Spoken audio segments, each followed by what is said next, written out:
Hey guys, welcome to part 4 of the Italeri Sunderland build. In the last one, I basically showed off the whole of the inside, the scratch build that I'd done.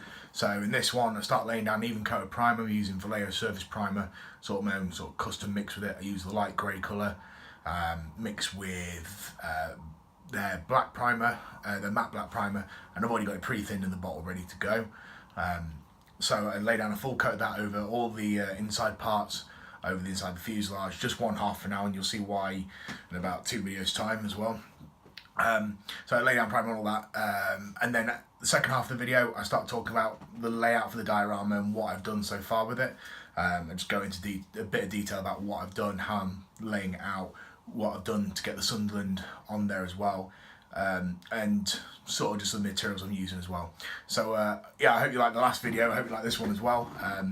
I kind of, you guys on Instagram, who if you're watching from there, or getting the links from there as well, follow me on there as well. You'll have seen that I've been posting some little snippets of the inside as I've been going along. And yeah, like so last night, like I said, was a big reveal of the inside. So yeah, and also my changing plans of how I was going to do the diorama. If you remember, I was going to have it taken off, the fully built aircraft taking off, sort of leaving the big wash behind it. Now it's going to be more static, but I'm going to show the inside off, the inside of the fuselage and all the detail I put in there. So yeah, if you want to see more updates from this channel, and you haven't already, there's a button down here that says subscribe. Give that a press, hit the little bell notification next to it if you want to get like pings on your device, just let you know when I've got a new video coming out. Give the video a thumbs up if you like it. If you've got any questions about what I'm doing or how I'm going to do it, or any questions in general about the channel, leave them down below in the comment section, and thank you for watching.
Alright guys, at the minute we're not in the studio or in my sort of modelling room, whatever. We're actually in the kitchen where I'm cutting out some foam board.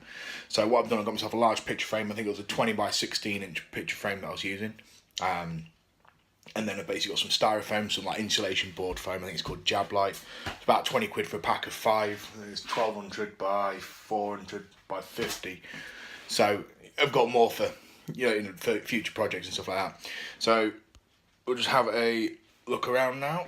Essentially what I've done, cut it out to the size of the inside of the photo frame, which I've actually flipped upside down, and I've cut a rough sort of outline of where I want the Sunderland to sit. So before I've gone and hacked it any further, so taking the inside out, I basically just taped it together to get a rough idea. Now with a water product that I'm using, you want to be able to leave about 1/8 of an inch extra from where your sort of like sea base would be, which is this. So that's like the bottom of the sea, and I want to leave 1/8 of an inch up to the water line, which I have done there. Just tilt her over a touch more. So that's how she'll sit on the display base. Next thing I've done, I've used one of my favourite products for making dioramas, which is this stuff. Or this is like an underfloor, under laminate floor sort of cushion, soft insulation sort of product, foam board thing. So put that up to there. So I basically laid 3 lots of that up, stuck it together with some no more nails, just basically banged it together so it'll stick, won't come apart at all. That's just setting now, which is good. And that's going to be the sort of layout of it. There's the wing. Go on there, and the jetty sort of thing I want to do. Oh shit. The jetty sort of thing will come out sort of there, just to fill this large area that I've got here with nothing. It'll just be water in there. So it's quite a big, spacious diorama, but the thing is, it's a big plane, and I didn't want it up to the shoreline sort of thing. I'm just going to do like a sandy beach that I'm going to put some filler on here, taper it down into the water level here. Like I said, 1/8 of an inch is really important. I'm probably going to be using wood and scenic stuff as I can get it locally without having to buy off internet. But yeah, that's how she's going to sit in there. I'll probably fill some of these gaps, and I'll probably stick this in with no more nails once it's all done. So that's it for the sort of display base making so far. I'll probably put some filler on this bit here to smooth it all in. All I'm using is the cheap filler that you get from anywhere really, nothing special. So what I've done now is I've got myself a large sheet of watercolour paper. You can see it's got like a, I don't know if you can see it in this close up, but it's got like a textured face to it. I went for quite a rough one, just to help with scaling effects rather than a fine sort of watercolour paper. Cut it to the same shape as the board, or the block that I've got. And then I've just cut a rough outline of where the Sunderland's going to sit. So when you put it in there, she sits like that. So she sits in the base quite nicely. There's a few gaps around the outside, but I wouldn't worry too much about that. I'll fill them in with sort of water effects and stuff like that before I pour the resin onto it. That'll probably be filled in with, I've got some Mod Podge, which is that stuff. So this can be used for like a water-based sealer as well. So you apply that across the whole surface, and it will seal it, stop it from leaking out.